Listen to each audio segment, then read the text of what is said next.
Dear Mall Psycho, let's not meet again. Not sure if this fits here, but there's nowhere better. I'm a scrawny teenager who looks pretty sketchy most of the time, so I have weird encounters relatively often. This is a new one for me though. I'm at the mall, and there's a store called Spencer's. For those who don't know, their back wall is basically covered in sex toys.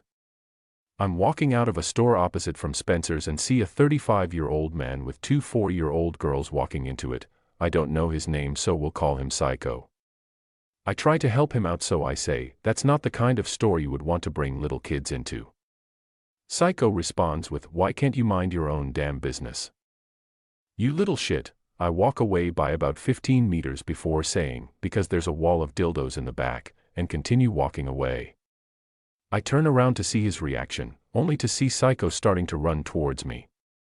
I break into a sprint to hopefully not get murdered by some random nutjob, and hear from behind me, get back here you little shit. I turn my head to see how far he is, and his face is the color of a lobster. After running 100 meters or so, I don't see Psycho anymore and assume he went back to the two 4-year-olds he left in a sex shop. I was sorely mistaken. It turns out that someone called mall security because a 35-year-old tried to grab a teenager, and the place was swarming with mall cops by the time I head back to see what happened to his kids. They found him near the last area he had seen me, still trying to find me, and escorted him out of the mall without his children. I still have no idea what happened to them. The lady at the mall who tried to hitch a ride. Before I write this out, I want everyone to know that it made 0 sense to me at the time, and it's still a difficult story to tell BC of that. Here goes. When I was like 9 or 10, my parents and I went to the mall one weekend in Jack's, FL like we did all the time. We were walking back to our car and a woman walking with a limp approached us. Let it be known that my dad walks with a pretty clear limp. She asks us if we can give her a ride to the Home Depot across the street because her car is over there and it's out of gas or some shit. She explains herself 1 or 2 more times and changes the destination also, to Lowe's, then back to Home Depot. Only one of these places is actually across the street, which I think was more like 6 lanes of traffic with no ability to cross, so it isn't so crazy. My parents are kind, somewhat gullible people, so they said sure, BC it was the right, Christian, their words, thing to do, and it was. I'm sketched out by her immediately just because it seemed really weird. She just keeps talking and trying to give us different explanations for why she needs a ride. We get to the car and I accidentally dump all my shit out of my backseat onto the ground to stall time just because I'm really creeped out. I take my sweet-ass time doing this. My dad starts the car and we're about to drive when a cop approaches the car and tells us we shouldn't give this woman a ride as she is a former/wanted criminal. This is the part that doesn't make sense. Maybe I misheard something, but I remember him stopping us and being adamant not to give her a ride as it was a bad idea. She got out of the car and walked away normally with no limp. I'm guessing she was a homeless person, just former/current criminal who did stuff like this all the time. It just bothers me knowing she could have mugged my parents or hurt me/them. Odd guy at the mall initiating a very unsettling conversation with me. This happened 3 years ago. It was about 2 weeks before Christmas. I was working at Marbles, the Brain store, before the company went bankrupt, and I had just finished my close and debrief with my manager. For reference, I'm a 5 feet 3 inches, a visibly brown-skinned lady, and 23 at the time, but I still easily look like I'm 17. Afterwards, I went and sat by myself in a small sitting area before leaving to let my phone charge and rest my feet after a long shift. Suddenly this white man, maybe in his late 40s, comes to sit across from me. He proceeds to ask me how I'm charging my phone and if he could charge his too. I told him it's a portable charger, and I would be leaving soon. As I'm putting my phone in my pocket and some notes from work away in my bag, he asked how old I was. I jokingly responded with, "How old do you think I am?" He says, 23. At this point I was startled, but I know some people can accurately guess I'm in my 20s. This man went on to tell me, "I know how old you are because I know you, and I want to help you. I can see you're in pain and I know it because I'm an angel." He proceeds to speak more bullshit. I slowly got up, I backed away and I snatched my phone cord. He continued, "I know you want to fall in love. The man you love doesn't love you. He's not right for you. I'm super creeped the hell out and nervous that he mentioned my then partner, who wasn't a man. They were actually non-binary. I started walking away as fast as possible, and this creep actually followed me all the way outside the store, across the street to a nearby Walgreens. Bold. At that point he stopped following me when he saw me reach for my phone. Maybe he thought it was something else. Scared, I wanted to run, but I didn't want to agitate him or accidentally harm myself out of haste. I held my ground and stared him in the eyes because I remembered that was a potential life-saving strategy in some cases. He ran off after that. I texted my partner and told them what happened. I took a detour on my way to the subway just to make sure he wouldn't sneak up behind me. I got home safely, but to this day I'm still creeped out over it because I could have been a victim of something far worse.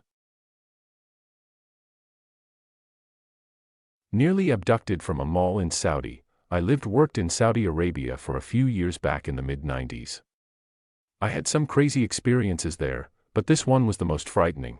I was in a supermarket buying groceries and this man started following me around.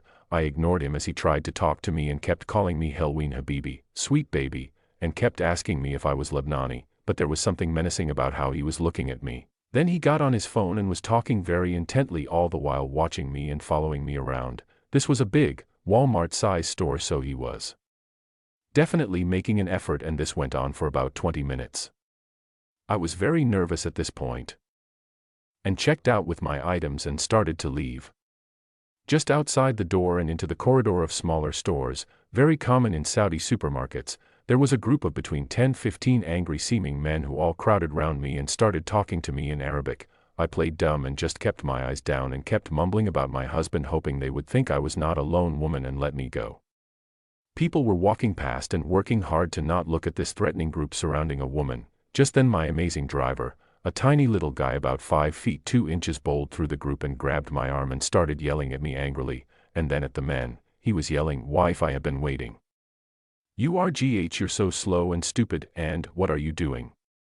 Sinful creeps," and threatening to call the Mutawa, religious police. The men fell back and looked ashamed and confused. And Abdul dragged me out of there talking loudly about how stupid and useless I was. I just went with him and kept my head down as tried not to drop my groceries from nerves.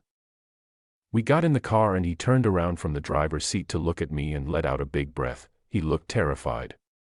He said he was so frightened for me. He had seen men gathering in the car park and knew something bad was going down. Then he suddenly thought, "Oh no. It's WG." And ran in. He said they had been talking about taking me. They thought I was Lebanese and there was very bad blood with Lebanon at that time. I'm ethnically Romani. I pass as white in Western countries, but pass for Middle Eastern in the East. Apparently I have a Lebanese nose, lol. He told me there had been some kidnappings in the last month, with the victims found burned alive in tires outside of the city. Abdul was a shit shooter, but he had gone whiter than me as he told me all this and was genuinely shaking and afraid, so I don't think he was exaggerating. After that, whenever I was sent out on errands, he always came in with me and pretended to be my husband. Huge risk to us both. If the Mutawa caught us, they would have imprisoned us. He would have gotten it way worse than me too. He was an amazing person to stick his neck out like that. Man in the mall. So this literally happened this week, so it still terrifies me. Me and my family were on holiday, and we were doing some clothes shopping in the mall. We had driven for a fair amount of time, so we all decide to stop at the bathrooms. As per usual, the girls' toilets have a queue whereas the male toilets had no line. So me and my mom were waiting in line while my younger brother had gone in, finished and gone outside to wait. My brother was outside on his own for around 5 minutes. He is 15, so this is no problem at all. When we come out, we all head off to go to another shop when we hear a man shouting at my brother aggressively. We all turn around and this man was poking my brother in the chest, getting up in his face, and shouting things at him like, "You need to get that shit off your phone," and, "You're a sicko." Visibly my brother is confused, and with him being pretty much the sweetest guy you could meet, me and my mum knew that whatever this guy is accusing him of, he has something wrong. Eventually we get the guy go calm down and explain what is going on. He starts spouting off about how that game he is playing hurts me, and he is causing damage. He is a sicko. This is where my mum stepped in to try and figure out what game it was and what he was doing. The guy couldn't tell us, which was red flag number 1, and it is where this encounter began to go from creepy to unnerving. How come he can't tell us what game is hurting him, or tell us anything about it? He starts pulling at his trouser legs and showing us his legs, pointing at them saying, "This is what people like you have done to me." I try and show the doctors, but they send me to psych every time. The thing is, there was nothing wrong with this dude's legs at all. They were normal-looking legs with no sign of harm or injury, as this man was saying. Me and my mum kind of look at each other with an, "Are you seeing this too?" kind of look, as we both thought we were missing something major. He then starts to almost threaten us with, "I could have a hammer and I could attack you right now. In fact, I should because of what you did to me." The hammer thing goes on for a while. He gestures hitting my brother across the face with a hammer for most of it. Eventually we managed to leave by just apologizing and walking away quickly. It seemed like going along with this guy's accusations would make him stop harassing us. It made me really sad because obviously this man needed help that he was not getting, and it has left my brother slightly terrified about going places without us nearby. So terrifying, mall man, let's not meet again.